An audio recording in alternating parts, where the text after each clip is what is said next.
Halo Sobat Kompa, apa kabar semuanya? Alhamdulillah kalau baik. Gimana kuota aman? Bagus kalau aman, kalian gak bakalan rugi. Karena film yang akan saya rangkum kali ini sangat seru sekali. Menceritakan tentang masalah kehidupan para napi di luar penjara. Sampai-sampai mereka harus berusaha melarikan diri dari penjara demi menyelesaikan masalah pribadi masing-masing. Lalu mampukah para napi ini lolos dari penjagaan para sipir? Penasaran dengan ceritanya seperti apa? Sebelum ke alur cerita, seperti biasa saya mau ingetin kalian agar makan permen terlebih dahulu sebelum nonton, biar seancur-ancurnya muka kalian, sepahit-pahitnya hidup kalian, tapi setidaknya mulut kalian tetap manis. Ini dia, Breakout Brother. Salakatap.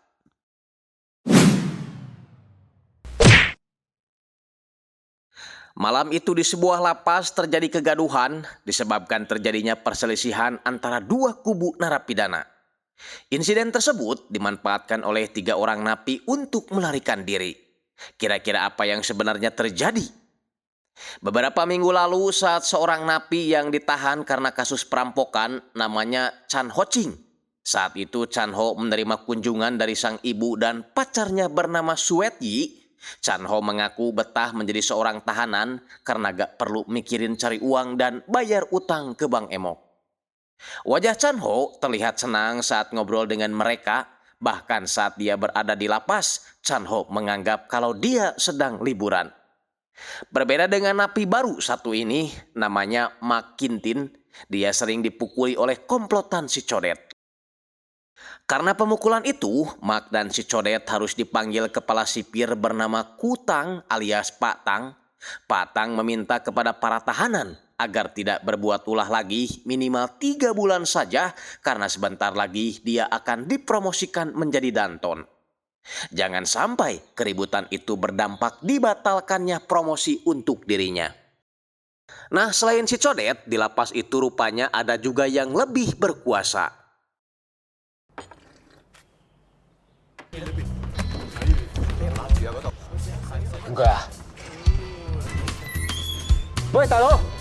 Ya, pria ini bernama Lang Wok Lung atau sering disebut si penggilas besar.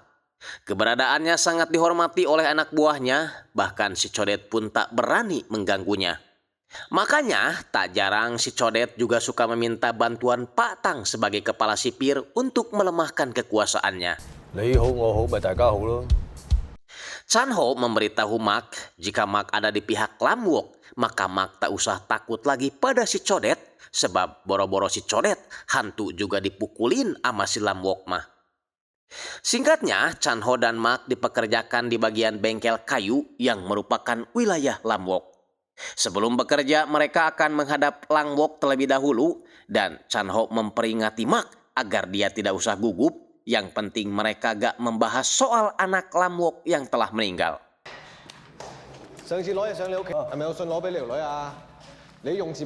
Chan Ho lalu mengenalkan Mak sebagai arsitek berpengalaman sekaligus pemilik konstruksi sayap timah. Namun tiba-tiba Lam Wok sangat marah sekali kepada Mak karena sebagai pemilik konstruksi sayap timah, artinya Max adalah orang yang bertanggung jawab atas kebakaran yang terjadi di gedung Chongqing. Malamnya, pacar Chan Ho datang ke lapas memberitahu Chan Ho bahwa 2 hari lalu ibu Chan Ho dilarikan ke rumah sakit akibat penyakit gagal ginjal. Beliau bisa saja diselamatkan asalkan ada transplantasi ginjal dari kerabat dekat langsung. Artinya, Chan Ho lah yang harus menyumbang ginjal untuk ibunya. Masalahnya, bagaimana bisa dia membantu sang ibu sementara dia sendiri berada di dalam lapas?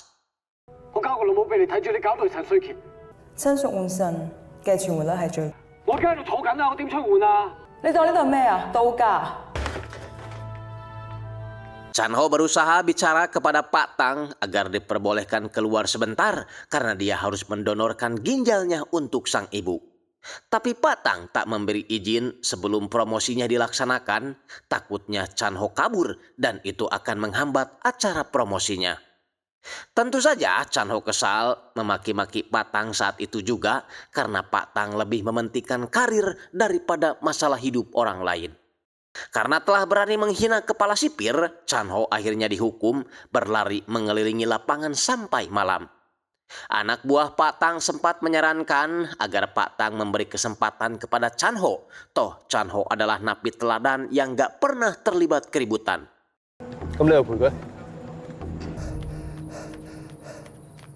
Chan Ho sempat melihat pagar kawat, lalu mencoba kabur dengan cara menaiki pagar kawat tersebut.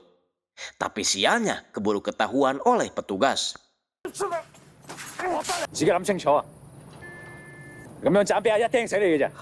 Di tempat lain, Mark terlihat habis dipukuli lagi oleh anak buah si Codet, membuatnya frustasi dan sempat ingin melakukan bunuh diri.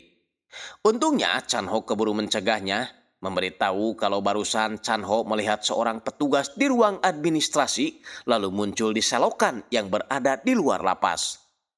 Chan Ho mengajak Mark untuk kabur lewat sana, mengingat Mark adalah seorang arsitek, kemampuannya bisa dipakai untuk rencana pelarian ini.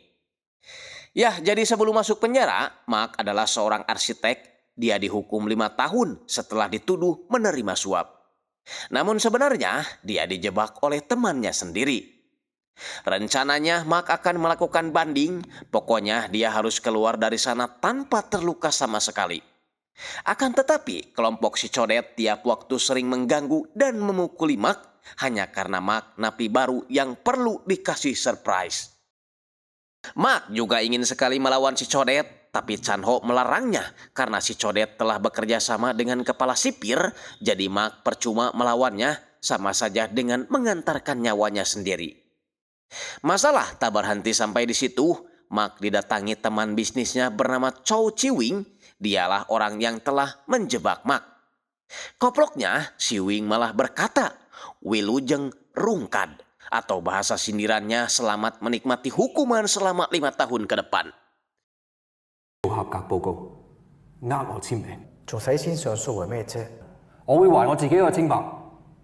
Mark selalu kepikiran bahkan susah tidur. Mengapa si Wing yang notabene adalah teman dekat bisa setega itu menjebak dirinya? Hanya Chan Ho lah satu-satunya teman Mark di lapas yang selalu berusaha menghiburnya. Chan Ho berkata kalau dia justru merasa menikmati hidup saat berada di penjara, semuanya gratis tanpa mikirin uang sewa. Gak enaknya cuma BAB doang, gak bisa husu karena gak ada ruangan khusus. Intinya mau ngedomal juga percuma, toh hukuman sudah ditetapkan, mendingan Max nikmati aja, nanti juga biasa.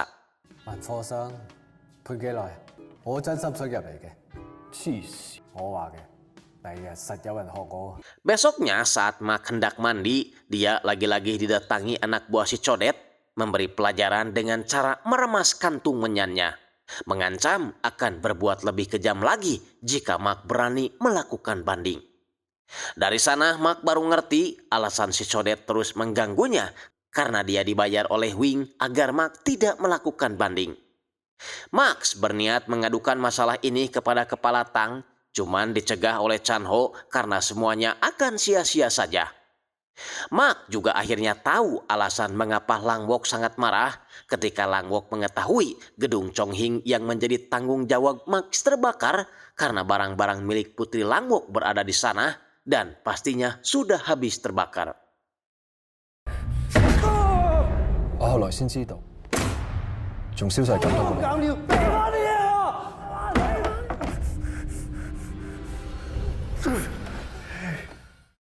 Setelah menyadari semuanya, Max menjadi semakin khawatir terhadap kehidupannya di dalam lapas, mengingat 2 kelompok napi yaitu si penggilas besar dan si Codet kini membencinya.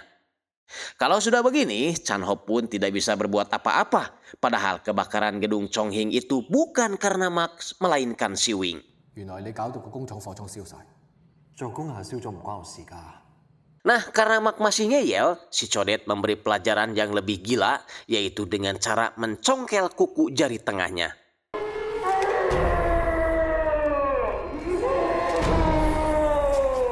Kejadian itu membuat Max benar-benar frustasi, ingin mengakhiri hidup, tapi lagi-lagi Chan Ho mencegahnya.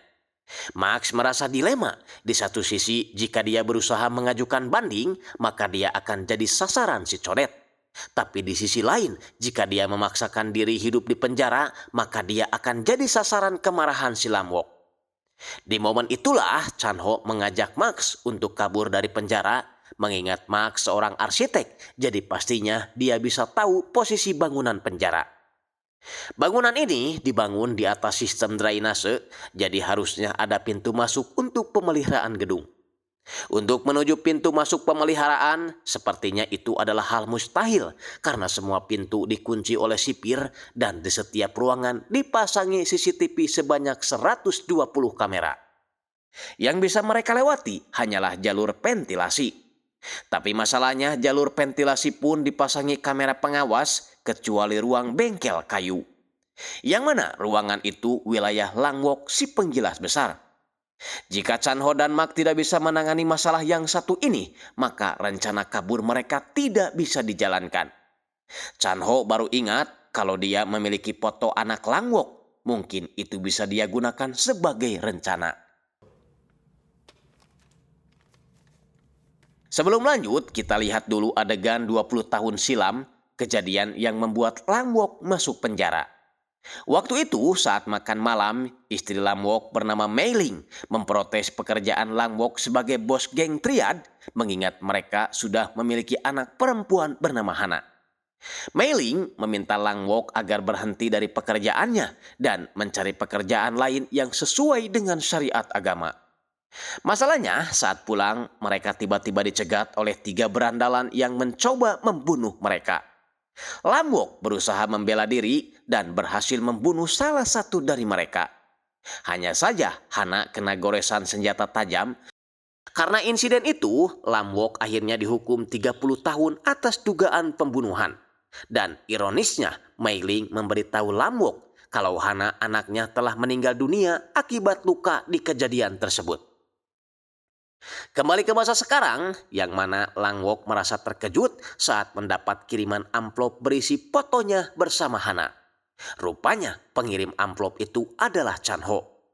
Chan Ho juga menunjukkan foto-foto Hana saat Hana kecil hingga dewasa. Artinya, Hana belumlah meninggal seperti apa yang dikatakan istrinya. Chan Ho mengaku sebelum dipenjara, dia sempat mencuri dompet Hana. Dan di dalam dompet itu Chan Ho melihat foto Lam Wok bersama Hana. Chan Ho lalu meminta pacarnya untuk mencari tahu perihal Hana dan diketahui Hana akan melangsungkan pernikahan di malam festival kue bulan. Chan Ho meminta imbalan atas informasi itu. Dia memerlukan kamar Lam Wok agar dia bisa keluar dari penjara. Chan Ho dan Mak memberitahukan niatnya untuk kabur dari penjara. Dan Lam Wok yang sangat menyayangi anaknya malah ingin ikut kabur juga, berhubung dia ingin menyaksikan pernikahan putri tercintanya.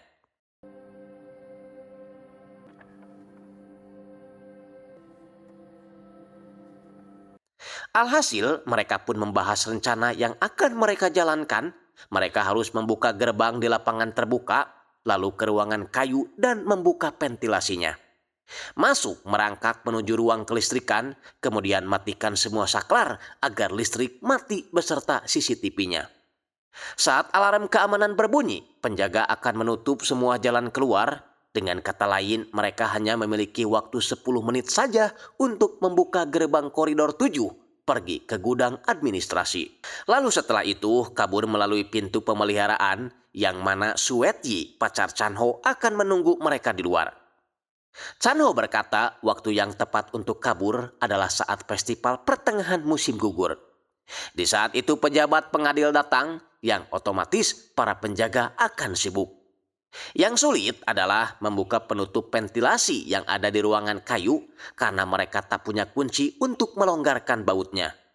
Untungnya saat Chan Ho mencoba membuka menggunakan tangan kosong, salah satu bautnya ternyata sudah longgar sehingga Max menggunakan contoh baut itu untuk membuat kunci buatan dengan cara memanaskan wadah plastik hingga mencair, lalu baut itu ditaruh di cairan plastik yang masih panas sehingga nantinya bentuk baut akan terbentuk di cairan plastik yang telah mengeras. 關於重複連結成為大分子造成嘅反應咧？讀過幾年書，我睇唔起人啊！ Sialnya saat penutup ventilasi sudah terbuka, terdengar dari luar penjaga sipir yang memberitahukan kalau waktu istirahat mereka telah selesai. Alhasil, mereka segera memasang kembali penutup ventilasi itu agar tidak ketahuan. Ya, masalah ventilasi sudah dapat dihandle, tinggal masalah membuka gerbang pintu, dan itu biar Chan Ho menanganinya. Soalnya dia kepikiran untuk membuat duplikat kuncinya. Nah, saat membahas, tiba-tiba saja Codet dan anak buahnya menghampiri Mark, menanyakan masalah Mark yang belum menarik ajuan banding. Beruntung, Lam Wok muncul yang kini memihak Max. Bahkan Lam Wok menegaskan kalau Max kini telah menjadi anak buahnya. Makanya Codet tak boleh menyentuhnya sedikit saja, membuat Codet sangat kesal. 慢慢傾咯，嚇。唔使理佢，專心做好自己嘢。多謝合作。 Singkatnya, mereka akan membuat duplikat kunci gerbang itu. Mereka menggunakan bahan lem putih serta tarigu untuk mendapatkan bentuk ukuran kunci gerbang. Yang mana langkah selanjutnya membentuk lem putih itu dengan kunci asli yang selalu dibawa oleh penjaga sipir. Chan Ho dengan cepat menempelkan lem putihnya pada kunci agar ukuran kuncinya membekas di lem putih tersebut. Masalahnya, Chan Ho tak sengaja mengepal lem yang sudah terbentuk dengan kuat sehingga menghancurkan berkas kunci yang sudah terbentuk. Alhasil, mereka mengulangnya kembali namun dengan skenario berbeda. Lam Wok masih bertugas menabrak si penjaga, hanya saja kali ini Max akan sengaja muntah ke baju si penjaga dan Lam Wok akan pura-pura marah pada si Max.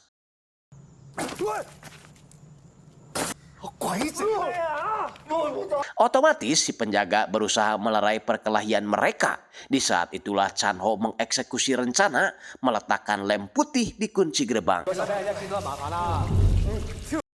Dengan begitu, mereka pun segera membentuk bekas kunci gerbang yang ada di lem putih itu dengan plastik panas dengan sedikit campuran timah. Setelah persiapan selesai, mereka tinggal menunggu 8 hari lagi menuju festival kue bulan. Sembari menunggu waktunya tiba, Max dan Chan Ho coba mengecek jalan ventilasi terlebih dahulu untuk memastikan kalau ventilasi itu aman. Max memberitahu Chan Ho ruangan untuk memastikan listrik, cuman yang jadi masalah di lorong terakhir ternyata dipasangi jeruji besi pula. Di saat mereka memikirkan cara untuk memotong jeruji besi itu, tiba-tiba salah satu anak buah si Codet menusuk pundak Max dengan pasta gigi yang telah diruncingkan. Kepala sipir Tang segera membawa mereka ke ruangannya. Di momen itu, Max berkata kalau si Codet sebenarnya telah mendapatkan uang dari si Wing untuk membunuh Max, karena Max bersikukuh ingin melakukan banding. Patang yang memang sudah bekerja sama dengan Codet akhirnya membuat keputusan yang akan membuat Max tak bisa melawan, yaitu dengan cara berkelahi 1 lawan 1, dan siapa saja yang kalah maka harus menuruti yang menang. Chan Ho jelas tidak setuju bagaimana bisa Max melawan si Codet sedangkan kondisi Max dalam keadaan terluka setelah ditusuk. Namun dari sana Lam Wok mengerti mengapa Pak Tang selalu mendukung si Codet. Itu karena dia hanya ingin memancing Lam Wok saja. Alhasil Lam Wok punya ide bagaimana kalau dia saja yang menggantikan Max bertarung.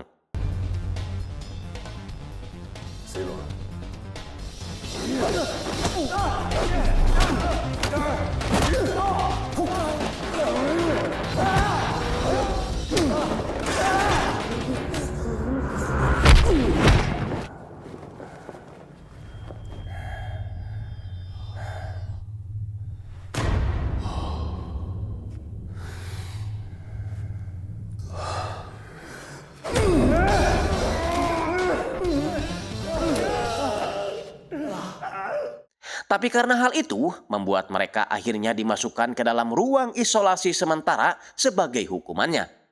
Di sana mereka membicarakan alasan mereka ingin kabur. Chan Ho ingin menolong sang ibu, kemudian Lam Wok ingin menemani anaknya di acara pernikahan. Sementara Max, dia tak memiliki alasan, dia berniat kabur hanya ingin menghindari kekejaman si Codet saja. Lam Wok menyarankan Max agar tetap di lapas saja, menunggu bebas dengan cara banding. Dia tak perlu khawatir dengan ancaman si Codet, karena mulai sekarang Lang Wok akan menitipkan Mak pada anak buahnya di sini agar aman. Namun, meskipun Mak tidak jadi ikut kabur, dia tetap akan membantu Lang Wok dan Chan Ho dalam rencana kaburnya. Nah, tiba-tiba saja Max menemukan ide agar mereka bisa memotong besi yang ada di dalam ventilasi itu. Max menyarankan Chan Ho agar meminta pacarnya mengirimkan gergaji besi berukuran kecil lalu diselipkan ke dalam sebuah Alkitab agar tidak dicurigai penjaga. Sehingga setiap waktu dengan sabarnya mereka giliran memotong jeruji besi tersebut.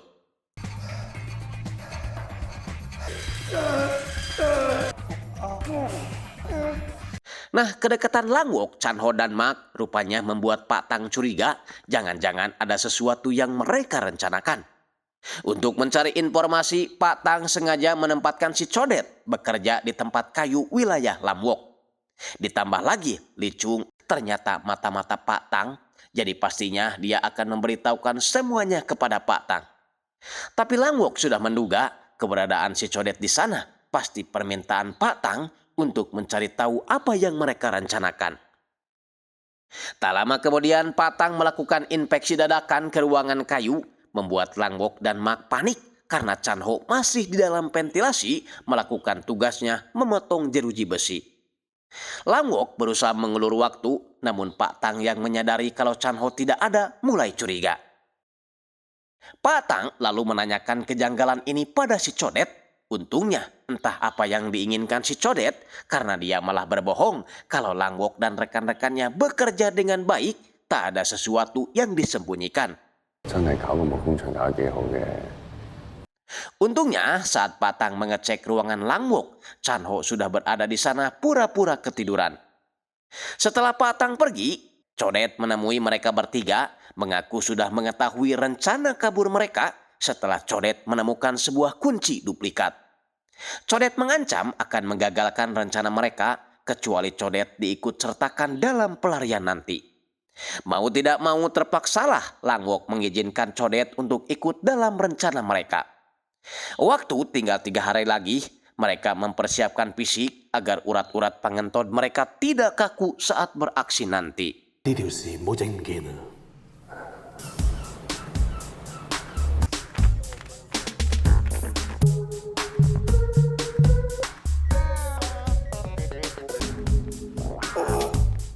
Singkat cerita, tibalah perayaan festival pertengahan musim gugur.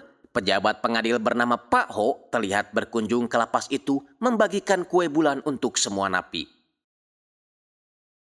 Chan Ho tampak mengunyah permen karet yang kemudian bekas permen karetnya dimasukkan ke dalam saku. Sementara di luar, Suet Yi sudah datang menunggu mereka dengan mobilnya. Nah, saat petugas telah selesai mengabsen para napi, Chan Ho, Lang Wok, dan Codet segera bergerak menjalankan rencananya, pergi menuju ruang kayu.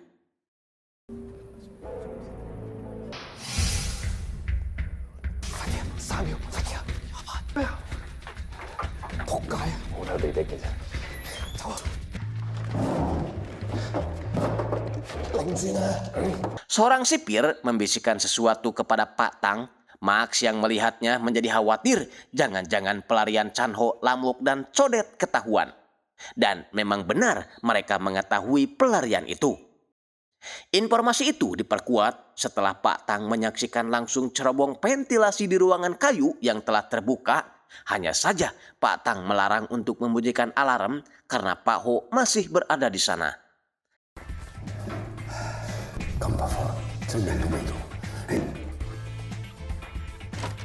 Si Li Chung tahu-tahu mendekati Max dan memberi ucapan selamat, tapi Max tidak mengerti selamat untuk apa.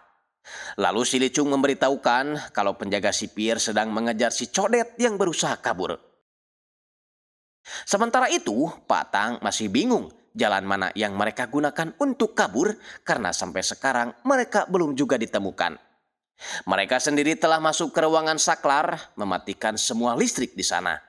Tapi anehnya saat menekan tombol off, listrik di sana gak mati-mati sehingga Chan Ho memutus kabelnya. Alhasil alarm pun berbunyi. Bersamaan dengan itu, untuk mengalihkan penjaga sipir, Max membuat kekacauan sehingga terjadilah perselisihan antara dua kubu. 谭 Sir， 出整个没事就行，谭主任。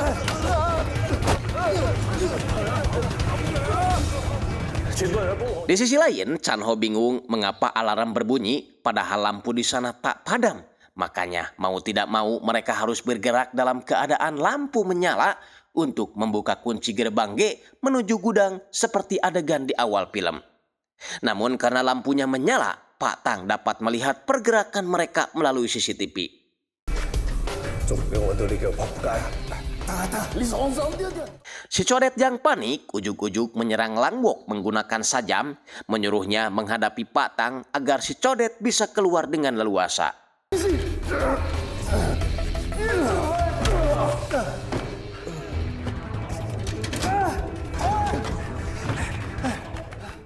Sialnya, lubang itu juga ditutup menggunakan jeruji besi, sehingga mereka mencoba mencongkel menggunakan besi panjang dengan susah payah.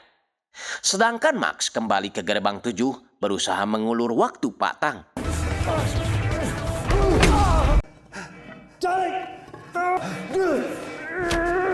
Chan Ho yang khawatir terhadap Max memutuskan untuk membantu.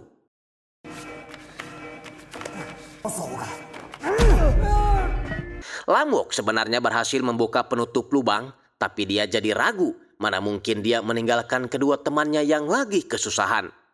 Hanya saja samar-samar Lang Wok mendengar teriakan Chan Ho yang menyuruhnya pergi saja karena usaha mereka akan sia-sia jika tak ada seorang pun yang berhasil kabur. Alhasil, Lang Wok pun memutuskan pergi sendiri. Lang Wok menjelaskan kalau Chan Ho tidak bisa pergi karena situasi di dalam sangat berbahaya. Bersamaan dengan itu, tiba-tiba seorang petugas sipir muncul mencoba menangkap Lang Wok.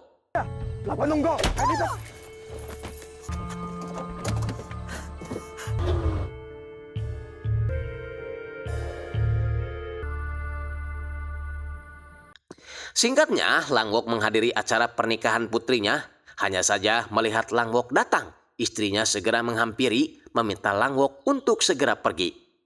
Lang Wok memohon agar dipertemukan dengan Hana, akan tetapi Mei Ling menolak. Menurutnya, Lang Wok adalah sosok ayah yang tidak baik. Hana sudah bahagia bersama pasangannya, jadi Mei Ling meminta Lang Wok agar tidak mengganggu Hana lagi. Lagian Hana sudah mengira kalau ayahnya sudah lama meninggal. Jika memang dia tidak diperbolehkan menemui Hana, setidaknya biarkan Lang Wok melihat Hana dari kejauhan. Dia ingin melihat putrinya tersenyum bahagia. Di momen itu, Hana mengungkapkan rasa terima kasihnya kepada sang ibu yang telah merawat Hana setelah ayahnya meninggal. Dari kejauhan, Lang Wok terlihat sedih mendengar pernyataan Hana barusan, menyangka Hana telah melupakannya.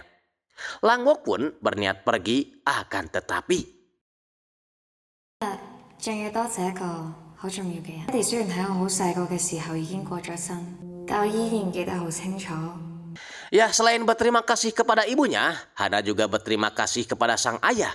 Hana yakin meskipun ayahnya tidak takut pada siapapun, tapi ayahnya akan takut jika Hana tidak bahagia. Jujur, di hari bahagia ini Hana sangat merindukan sosok sang ayah. Mendengar ungkapan Hana membuat hati Lang Wok tersentuh, termasuk Mei Ling sendiri. Dia mulai merasa kalau anaknya memang merindukan ayahnya.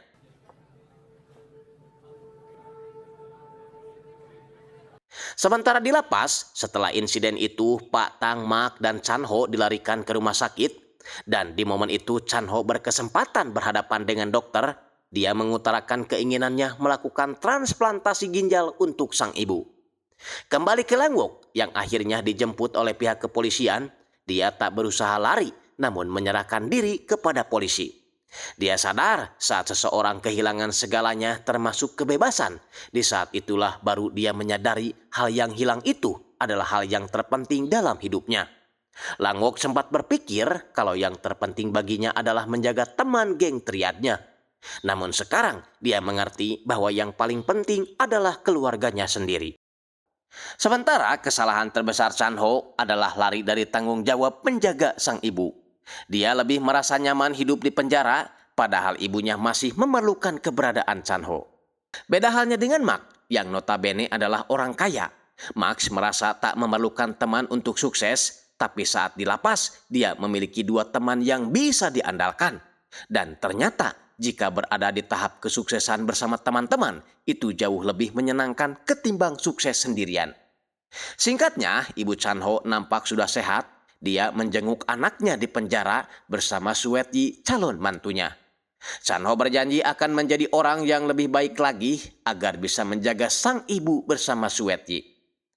Tak hanya itu, Mei Ling juga akhirnya menjenguk Lang Wook sambil membawa Hana. Di momen itu Hana berkata kalau dia tak akan meninggalkan kota ini agar dia bisa sering melihat sang ayah. Sementara Mak terlihat mendatangi Chow Chi-wing yang akhirnya ditahan akibat ketahuan maling sendal jepit. Masalahnya, Wing dipastikan akan menjadi bulan-bulanan si Codet sebab uang yang dia janjikan agar si Codet mengganggu Mak tak kunjung dibayarkan. Tamat. Oke Sobat Kompa, itu tadi rangkuman film Breakout Brother telah kita saksikan bersama-sama. Filmnya sangat seru sekali dan mengharukan pastinya. Dari film ini kita bisa belajar gak perlu sedarah untuk menjadi keluarga. Ketika kita punya teman perhatian dan selalu ada jika kita sedang kesusahan, itulah saudara yang sebenarnya. Bukan datang di saat mereka butuh kasbon saja. Saya Andreas Bauk pamit. Wassalamualaikum warahmatullahi wabarakatuh. Adios. Permios.